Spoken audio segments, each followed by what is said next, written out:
자, 그럼 이제부터 정말 본격적으로 포럼을 시작하겠습니다. 오늘 강연은 총 4개의 프로그램으로 준비가 되어 있는데요.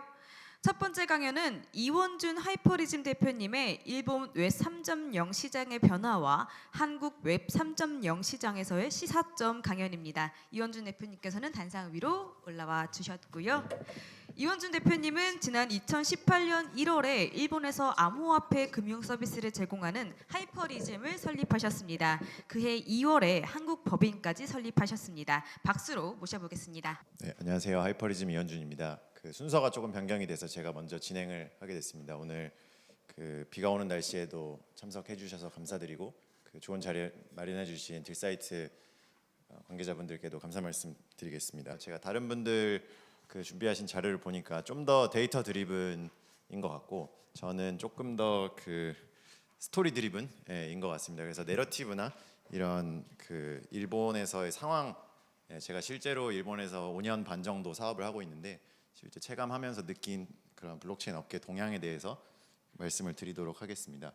네, 제 간단한 소개입니다. 2017년에 일본의 중견기업 오너가 운영하는 패밀리 오피스에 근무를 하게 돼서 2017년 3월에 일본으로 건너가게 됐고요. 거기서 받은 월급을 한국으로 송금하려다가 일본 은행 수수료가 너무 비싸서 수수료를 좀 절약할 수 있는 방법을 찾아보다가 우연히 이제 암호화폐로 송금을 할 수 있다는 걸 알게 됐습니다. 그 당시에 다들 아시겠지만 김치 프리미엄이라는 게 또 존재를 해서 수수료가 줄어드는 게 아니라 이제 금액이 늘어나는 어떤 기현상을 목격을 하고 도대체 이런 현상이 왜 존재하는지 너무 이해가 잘 안 돼서 그때부터 개인적으로 이제 리서치나 공부를 시작을 하게 됐고 개인적으로 트레이딩도 시작을 하게 됐습니다. 그 트레이딩의 규모가 좀 점점 그러니까 제가 트레이딩에 할애하는 시간이나 운용 자산의 규모나 이런 것들이 조금씩 커지고 제 공동 창업자에 이따가 설명드릴 예정인데요. 공동 창업자들이 저의 첫 LP로 이제 참여를 하면서 팀이 이제 형성이 되고 그 팀이 점점 커지면서 일종의 임계점을 넘기는 이제 상황이 오면서 하이퍼리즘 창업을 결심하게 됐습니다. 그래서 사실 초기에는 저희 회사는 자기 자본 운용 프랍 트레이딩 회사로 설립이 됐는데요. 네, 지금은 이렇게 일본에서는 벤처 투자도 활발히 진행을 하고 있습니다. 해시드가 이제 저희 주주이기도 한데 일본에는 또 이제 해시드 같은 포지션의 회사가 없다 보니까 저희가 일본에서 웹3 전문 VC로서의 좀 역할을 포지셔닝을 잡아가려고 노력하고 있는 상태입니다. 저희 주요 임원은 여기 4명인데요. 한국인 이제 저희 3명이 있고 일본에 또 와세다 법대를 졸업한 전통 트레드파이 근무 경험이 있는 분이 저희 회사의 CSO로 참여하고 있습니다.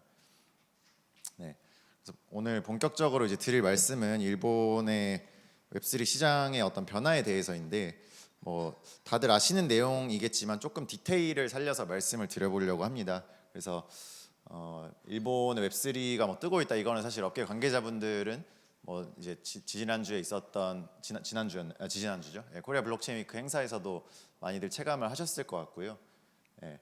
실제로 뭐가 달라지고 있냐? 그러니까 일본이 핫하다, 일본이 다시 뜨고 있다, 돌아왔다 이런 말씀들을 많이 하시는데 실제로 무엇이 달라졌냐 했을 때는 저는 이렇게 10개 정도를 꼽을 수 있고 사실 이제 9월 15일에 며칠 전이죠. 일본에서 또 니케이에서 기사가 나왔습니다. 지금 이제 일본의 벤처 펀드로는 토큰의 투자가 불가능한데요. 이 법안을 개정을 해서 일본에서는 벤처 펀드를 이제 리미티드 파트너십을 줄여서 이제 LPS라고 하는데 LPS법을 이제 개정을 해서 암호화폐에도 벤처 펀드가 출자를 할 수 있게끔 법을 개정하겠다라는 이제 기사가 9월 15일에 발표가 된 상태고요.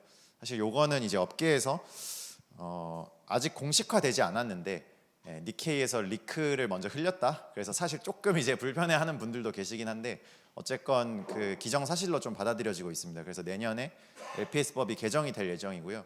개정이 되면 시행은 2025년부터일 수는 있겠는데 어쨌건 정부에서 합법적으로 토큰 투자 가능한 어떤 프레임워크를 만들어준다는 것이기 때문에 좀 되게 오랜 수건이었던 이슈가 해결이 되는 상황이라 되게 고무적으로 생각을 하고 있습니다. 그리고 또 구체적으로 요 슬라이드에서 이제 말씀을 드리면은 그 내각에 이미 웹3 폴리시 오피스라는 그 조직이 있습니다. 그래서 뭐 한국으로 치면은 뭐 이제 행정부 안에 어떤 특수 조직이 있는 상태인데 경제산업성이나 그 이런 정부 그 기구에서 굉장히 깊게 관여를 하고 있고 그리고 뭐 아까 이제 그 키시다 후미오 총리가 뭐 이런 컨퍼런스의 그 축사를 자청하는 그런 상황은 그 대표님께서 또 말씀을 해주신 것 같고요. 예. 그리고 그린 리스팅이라는 제도가 있습니다. 뭐 이건 들어보신 분들도 계실 텐데 2개 이상의 암호화폐 그 거래소에 상장을 하면 그 외의 거래소는 그 협회의 승인을 거치지 않고 상장을 할 수 있는 제도가 마련이 되어 있습니다. 원래 요거는 이제 건 바이 건으로 다 협회의 그 상장 심사를 받도록 돼 있었는데 이게 산업의 발전을 저해한다는 그 목소리가 커져서 2개 이상의 거래소에 상장을 하면 그 나머지는 이제 그 승인을 거치지 않아도 되는 이제 시스템을 구축을 했는데요.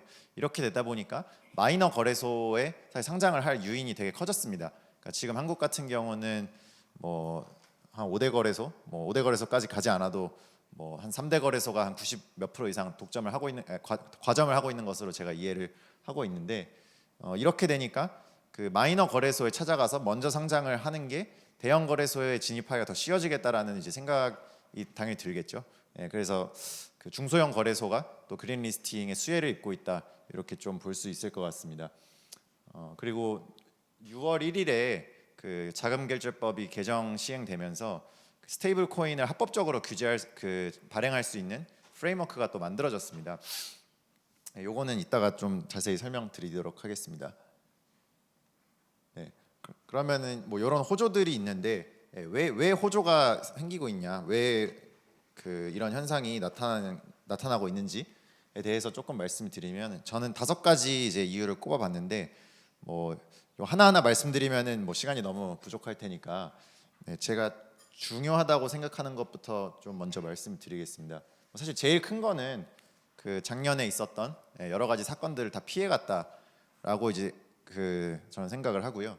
뭐 다들 아시겠지만 2014년에 그 마운트 곡스 비트코인 80만 개 이제 도난 당하면서 당시 기준으로 5천억 정도고 현재 기준으로는 조 단위인 걸로 알고 있습니다.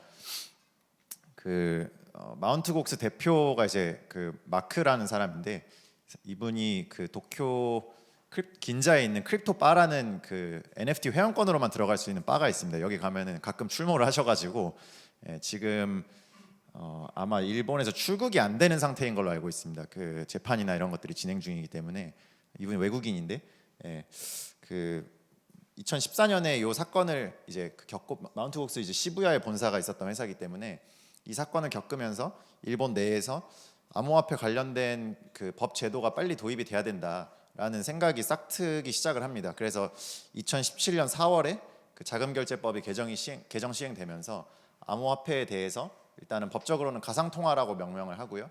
그리고 결제 수단으로서의 지위를 부여합니다. 이게 이 뒤에 또 나오긴 하는데 그 그러니까 왜 가상통화라는 이름을 붙였냐라고 생각을 했을 때 초기에 그 비트코인 백서를 뭐 다들 아시겠지만 보시면은 그 peer-to-peer electronic payment system이라는 부제가 붙어 있습니다. 일본에서 뭐 주로 이제 이런 본질이나 어떤 대상에 대한 그 되게 딥다이브를 하는 그 성향이 있기 때문에 뭐 아시겠지만 순수학문이 발달했다거나 뭐 오타쿠들이 뭐 10년 동안 막 어떤 한 분야만 계속 판다거나 뭐 장인 정신이 다 비슷한 맥락이라고 저는 생각을 하는데 그 자금결제법에 가상통화로 들어간 이유도 이거는 초기에 디자인된 어떤 목적은 페이먼트 시스템이다라고 해서 그 결제 수단으로서의 지위를 인정을 합니다. 초기에. 그래서 자금결제법을 개정을 했고요. 후에 가니까 이게 사실은 결제 수단으로서의 어떤 설계가 됐지만 실제로는 자산으로 쓰이더라 해서 명칭이 암호 자산으로 바뀌거든요. 이게 이제 2019년에 이뤄지고 그래서 금융상품 거래법에 또 암호화폐가 포함이 되게 됩니다. 암호 자산이라는 명칭으로. 이 당시에는 이제 법이 아예 없었던 시기라 이거 되게 큰 문제구나. 빨리 법률을 도입해야겠다라고 해서 법률 도입을 하는데 2018년 1월에 또 코인체크라는 거래소가 법을 도입을 하자마자 또 이제 사고를 일으킵니다. 그래서 그 당시에 그 NEM이라는 그 코인이 5천억에 해킹이 되고 요거는 뭐 업계에 계신 분들 다들 아실 것 같고요. 워낙 유명한 사건이라. 네. 이때 그 일본 금융청이 당시에 그 코인체크는 면허가 나온 상태가 아니었고 면허 발급을 기다리는 상태였습니다. 그러니까 심사 중이던 상태였는데 이 심사 과정을 일단은 스톱을 시키고 기존의 거래소들을 전수 조사를 실시를 합니다. 그 당시에 이제 그 거래소에 계셨던 분들 말씀 들어보면은 그 영어로 이제 레이드 당했다. 그냥 금융당국에서 다 들어와서 그냥 손 떼고 가만히 있어라라는 식으로 되게 고압적인 분위기였다고 이제 얘기를 하고, 그 금융당국 입장에서 사실 좀 체면을 되게 많이 구긴 일이죠.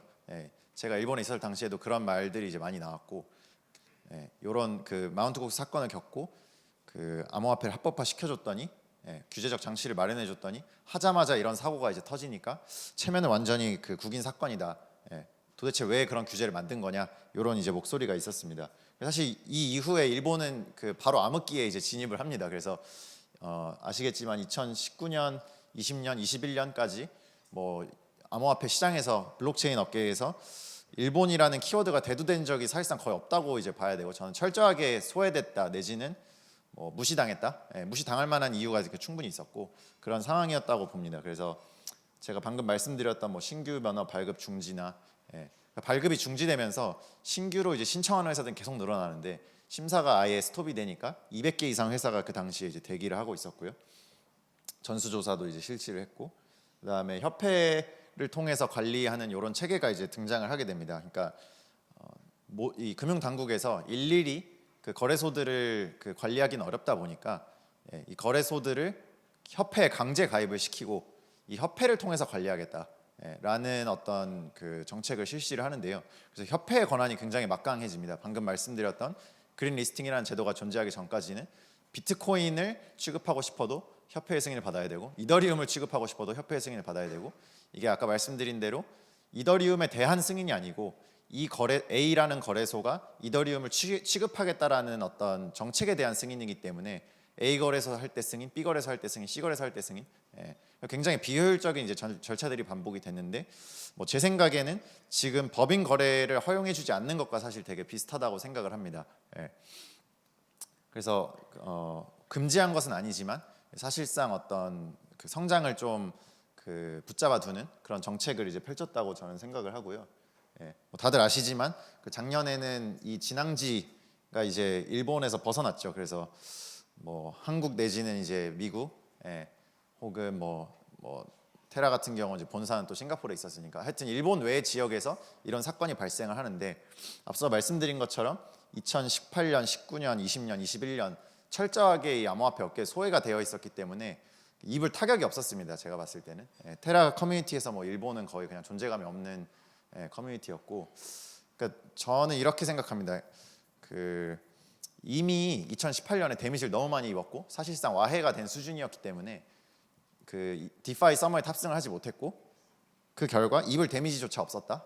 근데 이제 그렇게 되니까 사실 어부질이 어떤 그 모습이 나타나게 되는데, 그 쇼트트랙 보시면은 그 한국, 중국, 일본 막 1, 2, 3위로 이제 치고받고 싸우다가 서로 막 그 부딪혀가지고 실격되고 마지막에 한 바퀴 뒤쳐져 있던 캐나다 막 완주했는데 금메달 따고 이런 그 모습 같은 거 가끔 보신 적이 있을 텐데요. 저는 그거랑 되게 비슷한 상황이라고 생각을 합니다. 지금 되게 절망적인 상황에서 이거 완주만 해도 메달권인가? 이거 금메달인가? 갑자기 이런 이제 그 상황이 이제 펼쳐지고, 그러다 보니까 자신감이 올라가고, 특히 이제 규제가 굉장히 빡빡했었는데 그 빡빡한 규제를 지키는 게 그 당시에는 엄청 산업 발전을 저해한다고 생각했지만, 이렇게 리스크가 큰 사건들에서 그 업계가 이제 무너지지 않고 잘 관리가 되는 것을 보면서 우리가 걸어온 길이 맞았던 건가? 이런 그 어떤 그 긍정적인 그 강화의 경험을 하게 됩니다. 그래서 규제 정책의 효과에 대해 되게 만족을 하게 되고요. 그리고 이제 규제 기간 중에도 그 일단은 합법적으로 가능하게 된 것들은 전부 금지시키질 않았습니다. 그러니까 뭐 예를 들면은 뭐 제가 좀 이제 아쉽게 생각하는 부분은 뭐 가상자산 예치나 이제 운용이 좀 뭐 내년부터 되게 어려워질 거라고 이제 하는 부분이 있는데, 뭐 그 이용자 보호법이 이제 통과가 되면서 그 사실 이제 요런 거는 제 생각에는 어떤 사건이 터지면 약간 외양간 고치는 식으로 뭐 금지를 하거나 뭐 어떤 구두 압박을 통해서 못하게 하거나 이런 이제 것들이 되게 많은데 법으로 보장된 것은 확실히 그 기간 중에도 가능하도록 예, 그 허용을 해줬습니다. 저는 요거는 되게 잘한 거라고 이제 생각을 하고요. 뭐 아시다시피 이제 뭐 그 일본은 암호화폐 선물이나 워낙 FX의 레거시가 긴 이제 나라이기 때문에 선물이나 지금 뭐 파생 상품 이런 것도 다 거래를 할 수 있고 법에 다 명시가 되어 있고요. 네, 그다음에 이제 두 번째가 기시다 정부가 웹3를 어떤 국가적 현안으로 내걸었다. 일본인들은 그 외국에 설명할 때 웹3를 그냥 내셔널 아젠다가 됐다라고 설명을 합니다.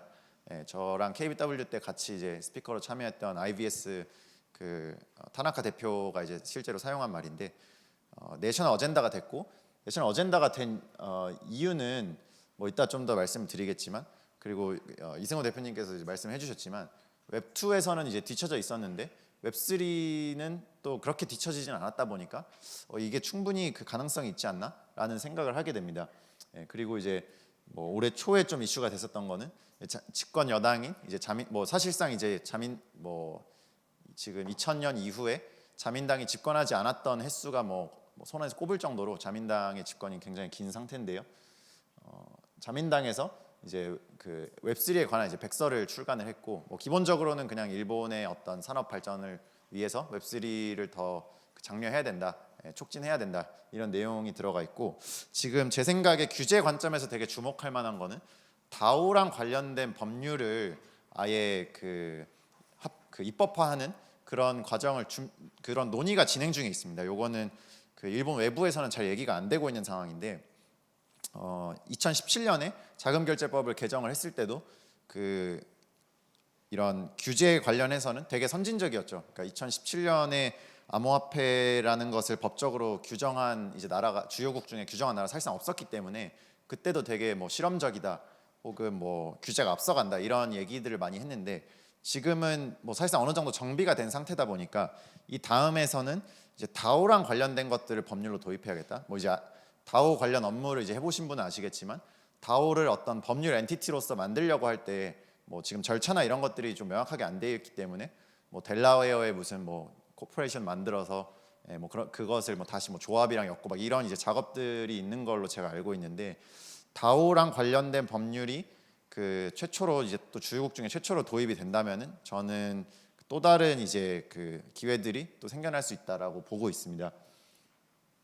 네, 그리고 이제 스테이블 코인 아까 말씀드렸는데 그 조월 총괄님 자료에도 있는 것 같아서 제가 좀 간단하게 언급을 하겠습니다. 2023년 6월 1일부로 그 스테이블 코인을 합법적으로 발행할 수 있도록 그 제도가 개편이 됐습니다. 그러니까 정확히는 시행이 된 것이고요. 작년에 이미 개정이 됐고 올해부터 시행이 됐는데 그 은행이나 신탁회사, 자금이동업자 라이센스가 있으면 일정 조건을 갖췄을 때 그 암호화폐를 스테이블 코인을 발행할 수 있도록 되어 있습니다. 여기서 당연히 제일 취득이 쉬운 거는 자금이동업자고요.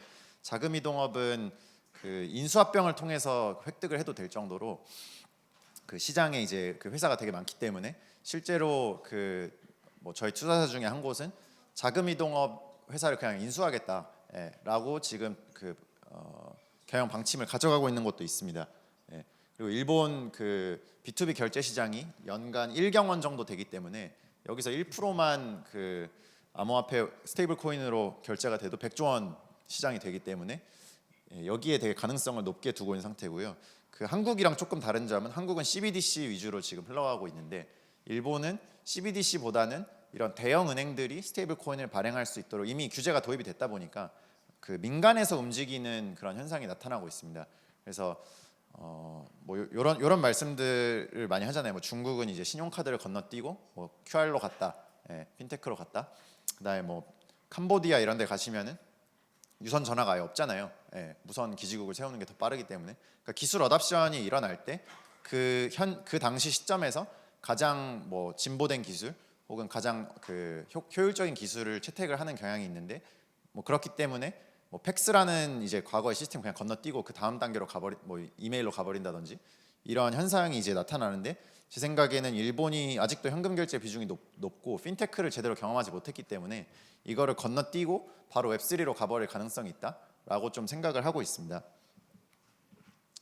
네, 그리고 이제 컨텐츠 같은 경우에 뭐 저는 한국도 되게 컨텐츠 강국이라고 생각을 하는데요. 이제 두 나라의 컨텐츠의 차이를 보면 일본은 대체로 가상 컨텐츠죠. 그래서 뭐 캐릭터, 애니메이션, 만화 이런 것들이 다 가상의 어떤 캐릭터 IP이고 한국은 주로 실존 인물이 등장하는 뭐 BTS, 뭐 기생충, 오징어 게임 이런 것들 다 어떤 현실의 어떤 그 존재하는 그러니까 현실에 이제 사람들이 등장하는 컨텐츠고요. 두 개의 차이를 봤을 때 일본의 이제 컨텐츠나 IP가 웹3에 온보딩하기 좋은 상성을 가지고 있다라고 생각을 합니다. 그래서 본인들이 가지고 있던 어떤 자산들이 IP라고 하는 자산들이 웹3와 상성이 되게 좋다는 것을 이제 깨달았을 때 여기서 또 새로운 그 스파크가 일어나고 있다라고 보고 있고요.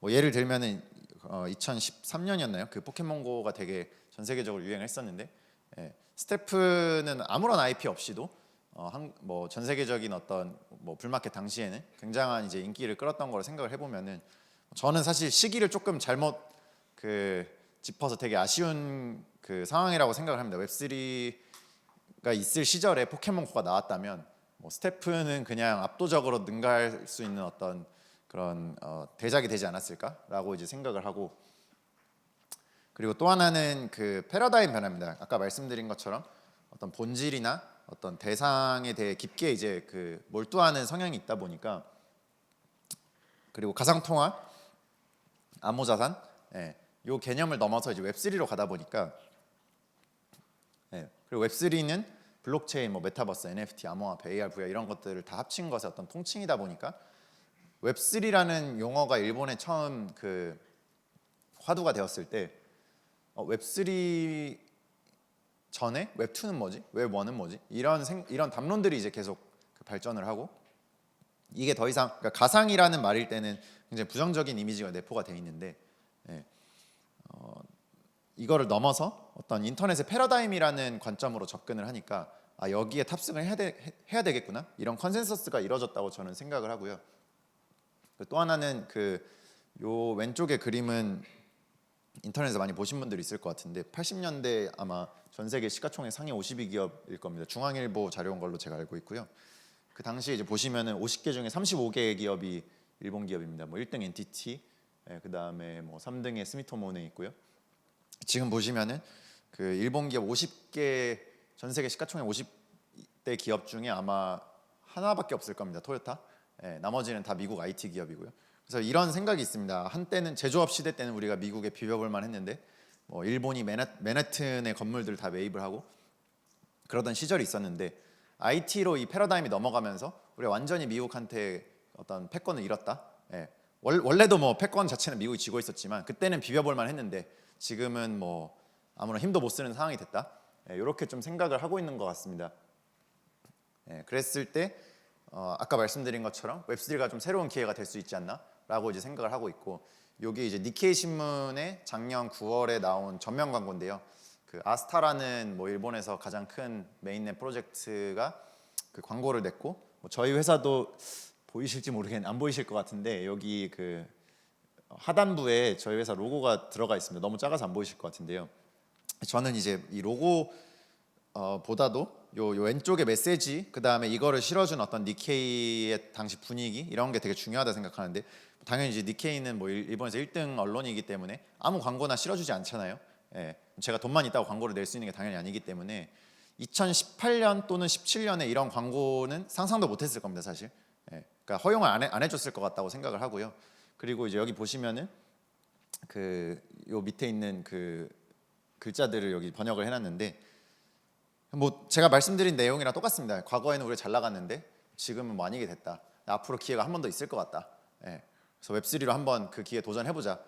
이런 내용인데, 그러니까 요거는 뭐 그냥 누구나 주장할 수 있죠. 한국에서 똑같은 주장을 할 수 있는데 제 생각에는 이제 중요한 거는 사회적인 컨센서스가 이미 여기에 대해서 이루어졌다. 그러니까 아까 말씀드린 대로 정부도 내셔널 어젠다로 생각을 하고, 그 다음에 여기 이제 민간 기업들 보시면은 그 일본에서는 이제 되게 충격인 그 기업들이 몇 개가 있는데 특히 이제 여기 그 생명보험 회사들이 들어가 있습니다. 일본에서 제일 보수적이라고 하는 회사들이 이제 생명보험 회사들인데 그다음에 뭐 은행도 있죠. 대형 은행. 이런 은행들이 자기 로고를 다 넣어줬어요. 그러니까 이게 로고를 어떻게 넣게 됐냐면 아스타가 일본의 각 회사들한테 이제 연락을 해서 우리가 이런 취지로 광고를 내려고 하는데 광고비는 다 우리가 낼 테니까 로고만 실어달라. 예. 사실 이런 회사들 입장에서 로고를 실는 것 자체도 엄청난 부담이기 때문에 뭐 사실 돈은 별로 안 중요하죠. 돈은 이 회사들이 더 많기 때문에 예. 광고비가 중요한 게 아니라 여기에 로고를 실는다는 것 자체가 굉장한 부담인데 거의 한 350개 회사 정도, 320개 정도 될 건데요. 회사가 다 로고를 실어줬습니다. 그리고 그 중에 그냥 웹3 회사들만 블록체인 스타트업들만 있는 게 아니라 아까 말씀드린 대로 가장 보수적이라고 하는 생명보험 회사들, 그다음에 은행들, 뭐 신탁 회사들 이런 회사들까지 다 참여를 해줬기 때문에 여기에 요게 좀 저는 상징적으로 어떤 사회적 컨센서스가 이뤄졌음을 보여주는 이제 사건이라고 생각을 하고요. 네, 케이스 스터디로 몇 개를 가져와 봤습니다. 그러니까 뭐 한국에서도 이미 있는 프로젝트나 이런 것들은 좀 너무 뻔할 것 같아서 특이한 것들 위주로 가져왔는데요. 첫 번째는 이제 NTT 디지털 2022년 11월에 FTX 그러니까 타이밍이 좀 안 좋았습니다. FTX 사건 터진 직후였는데 NTT 디지털이 앞으로 5년 동안 5조 원을 이제 그 웹3에 투자하겠다. 그래서 일본 사람은 그때 살짝 비웃었거든요. 일본 웹3 시장이 5조 원이 안 될 것 같은데 여기다 5조 원을 투자하면 뭘 해야 되지 도대체? 돈을 어디에 쓴다는 거지? 라고 이제 생각을 했는데 뭐 하자마자 이제 바로 그 진행을 한 것은 엑센추어랑 이제 파트너십을 구축을 해서 지금 NTT 이제 그 원래는 이제 디지털이라는 회사가 없었습니다. 근데 디지털이라는 회사를 이제 출범을 시키고 여기에 지금 200명 정도가 참여를 하고 있습니다. 그 200명 중에 100명이 그 엑센추어 소속입니다. 그래서 엑센추어 멤버들이 지금 파견을 나와 있는 상태인데 뭐 그 500이 아니죠. 5조 원 중에 일단은 몇 프로는 이제 엑센추어한테 가겠구나라는 생각을 이제 사람들이 뭐 하고 있는데요. 지금 뭐 원래 사업, 그다음에 뭐 기관 투자자를 위한 사업 이런 것들을 좀 다양하게 준비를 하면서 이 자금을 투하하기 위한 그 준비를 진행을 하고 있고요. 그래서 JPYC는 이제 아까 말씀드렸던 스테이블 코인류의 프로젝트인데 정확히는 이 스테이블 코인이라는 그러니까 법률이 도입이 되기 전부터 여기 2023년 6월 1일부로 시행이 되기 이전부터 진행을 해왔습니다. 사실 저는 이 비즈니스 모델 되게 재밌어서 한국에서 누군가 시도해 봄직하지 않나라고 이제 생각하는데 요지는 이렇습니다. 한국에도 이제 문화상품권이나 포인트 같은 거는 자금 전자결제법인가 하여튼 별도의 이제 법률로 규정이 되잖아요. 그리고 특검법을 보시면은 애초에 이제 가상자산의 정의에 그런 포인트나 뭐 이제 문화상품권 이런 것들은 포함이 안 된다고 규정이 돼 있습니다. 근데 이제 여기에 주장은 우리는 이런 포인트를 블록체인에서 발행한 것이지 스테이블 코인을 그러니까 스테이블 코인은 캐시인과 캐시아웃이 자유로운데 우리는 캐시인만 되고 캐시아웃은 문화상품권처럼 정해진 용처가 따로 있기 때문에 포인트에 해당한다. 이런 주장을 이제 펼치고 있는데 사실 한국에서는 금융당국이 이제 뭐 해석을 어떻게 하냐에 따라 달리 이제 비춰질 수 있는데요. 이분은 사업을 시작하기 전에 금융당국에 유권 해석을 보내가지고 의뢰를 해서 답변을 받아놓고 그 답변이 뭐 이런 식으로 적혀 있습니다. 암호화폐 교환업 면허가 필요하다고 볼 수는 없다. 뭐 이런 식으로 그냥 되게 공무원식으로 적혀 있습니다. 그래서 그 답변서를 가지고 이제 사업을 시작을 했고요. 그러니까 지금도 캐시인은 자유로운데 캐시아웃이 어렵습니다. 그러니까 근데 아까 말씀드린 대로 그래서 자금 이동업자를 아예 인수해서 정식으로 스테이블 코인으로 만들겠다. 지금은 우리는 블록체인 위에서 발행한 포인트라는 주장을 계속 하고 있고요. 근데 앞으로는 이제 자금결제법의 자금 이동업자를 인수를 해서 정식으로 캐시아웃도 가능한 이제 회사로 만들겠다. 그리고 지금 서클한테 시드 투자를 받았고 저희도 같은 라운드에 참여를 했습니다. 그다음에 NFT 중에서 이제 뭐 위에는 본사이 NFT 팜이라고 본사이가 이제 분재, 소나무 같은 거 이제 작은 화분에 키우는 그런 원예를 이제 의미를 하는데 2023년부터 또 우연히 이제 흑송이라고 크로마츠라고 하는데 흑송의 수출 제한이 해제가 됐습니다. 그러면서 이거는 그냥 서브스크립션을 NFT로 만든 거라고 생각하시면 되는데 요게 이제 거래가 되게 많이 되고 있고요. 그다음에 한국에서도 지금 고양납세 요거 논의가 되고 있는 걸로 알고 있는데 일본에서 10조 원 규모 시장입니다. 그래서 지자체에 기부하면은 소득세 연말정산할 때 이제 깎아주는 구조인데요. 요거를 이제 NFT로 좀 도입을 해서 뭐 내가 받은 NFT를 2차 거래를 한다든지 이런 식으로 좀 유스 케이스를 많이 만들고 있습니다. 기본적으로 좀 특이한 비즈니스 모델이 많다고 저는 생각을 하고요. 그래서 시간이 다 돼서 결론을 말씀을 드리겠습니다. 기본적으로 이제 규제 관련해서는 저는 한 4년 정도의 이제 시차가 있다고 보고 있습니다. 그래서 일본의 2018년에서 21년 또는 22년까지가 그 한국이 이제 앞으로 한 3, 4년간 따라갈 그 모습을 보일 것 같다고 저는 생각을 하고, 당연히 한국도 뭐 항상 일본 제도를 따르는 건 아니지만, 그러니까 주로 참고를 해서 과거에 이제 어떤 뭐 법률도 이제 보면은 일본 것을 참고를 해서 이제 만든 케이스가 되게 많다 보니까 참고를 하되 조금 독자적인 방향으로 갈 가능성은 당연히 있다고 생각을 하고요. 다만 이제 트렌드를 파악을 하면 어느 정도 그 예측이 가능한 부분이 있지 않나. 예를 들면 이제 M&A 활성화 같은 경우는 규제가 너무 빡빡해지니까 거래소들이 살아남을 길이 없어서 결국 대기업한테 인수되는 현상이 이제 2019년에 한 번 있었습니다. 굉장히 많은 거래소들이 그때 시장에 매물로 나왔었는데 사실 지금도 이미 일어나고 있죠. 뭐 바이낸스가 한국에 진출한다든지 크립토닷컴도 이제 인수했었고, 이런 그 현상이 좀 당분간 계속 될 거라고 이제 생각을 하고, 선물 거래, 법인 원화 거래는 언젠간 당연히 그러니까 시간의 문제라고 생각을 하는데, 지금 한국이 좀 정서상 그 암호화폐뿐만 아니라 그냥 뭐 CFD로 이제 주가 조작 사태가 터진 것도 있고 해서 그 이런 한국 시장상 조금 더 오래 걸리지 않을까라고 이제 생각을 하고, 협회 간의 이제 관리에 대해서는 그 일본에서도 아까 그 협회를 통해서 관리를 하는데 당시에 협회가 2개가 있었습니다. 그래서 비트플라이어가 리드하는 협회가 있었고, 비트플라이어 외 거래소들이 리드하는 협회가 있었는데 비트플라이어 1등이다 보니까 이 두 협회 간에 힘겨루기가 있어서 결국에 통합되는 이제 그 방향으로 조정이 됐는데요. 그 뭐 한국에서 이제 은행연합회 통해서 은행들이 어느 정도 관리가 되고 있는 것처럼 뭐 한국에도 이제 뭐 닥사가 있지만, 닥사는 제가 알기로 이제 그 공식적인 협회는 아니고 임의단체로 제가 알고 있기 때문에 이런 그 정식 협회가 등장해서 금융당국의 어떤 규제나 그 관리를 받는 그런 상황이 좀 펼쳐지지 않을까, 그런 것들을 생각해 볼 수 있지 않을까라고 생각을 하고, 특히 대기업 시장 진출은 조금 그 한국과 일본이 다르게 흘러갈 거라고 많이 생각을 하고 있습니다. 한국은 지금 뭐 아시다시피 대기업은 주로 STO 위주로 많이 관심을 보이는 걸로 알고 있고, 정책 방향도 그렇게 설정이 돼 있기 때문에 대기업 관련해서는 뭐 그 패턴을 그대로 적용하기는 힘들 것 같다. 일본 대기업들은 지금 스테이블 코인이나 아예 뭐 전담 조직을 뭐 100명, 200명 단위로 설정해서 진행을 하고 있기 때문에 그 양상은 조금 다를 것 같고요. 마지막으로 한국이 활용할 수 있는 이제 IP에 대해서는 말씀드린 대로 그 가상 컨텐츠보다는 한국은 이제 리얼 퍼슨 이 등장하는 컨텐츠가 더 많기 때문에